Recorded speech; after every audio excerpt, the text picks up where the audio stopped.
베델 제단 규탄 열왕기상 13장 1절에서 10절. 하나님의 사람은 하나님의 말씀을 전달하는 선지자를 가리킨다.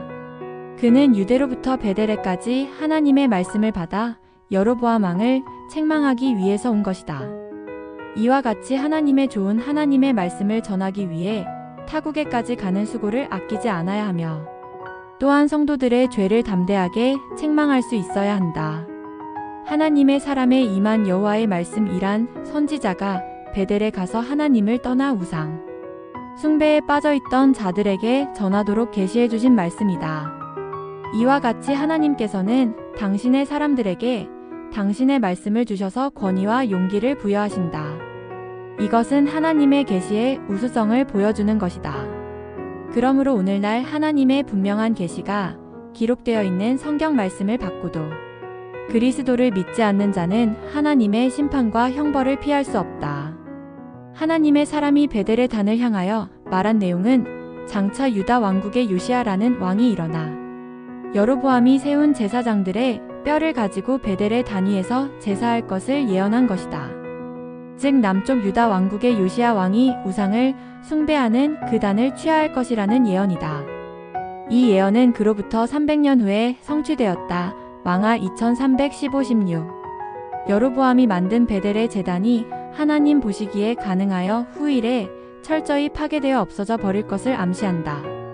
또한 하나님께서 이 기적을 일으킨 이유는 여로보암에게 표적을 보여 그로 하여금 회개하도록 하기 위함이었다. 그러나 여로보암은 마음이 강탁하여 회개하지 않음으로 비참하게 죽었고 그의 후손들까지도 멸절되었다. 이와 같이 하나님께 징계의 매를 맞고도 하나님 앞에 회개하지 않는 자는 비참한 종말을 피할 수가 없다. 여로보암 왕이 저를 잡으라고 소리치면서 하나님의 사람을 향하여 손을 꼈을 때 여로보암의 손은 말라서 다시 거둘 수가 없었다. 그러나 하나님의 사람이 여호와께 기도함으로 다시 고침을 받게 되었다. 이 사건은 하나님께서 하고자 하시면 어떤 일이든지 하실 수 있는 전능하신 하나님이심을 보여준다.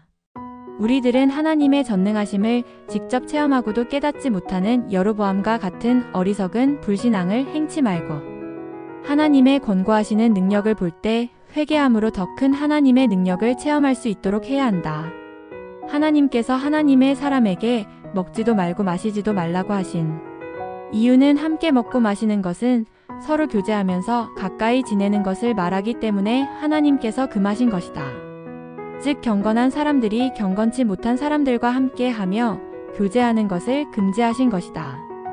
이와 같이 성도들이 세상에 경건치 못한 사람들과 벗이 되어 깊이 교제하는 것, 스스로 하나님을 멀리하는 것이다.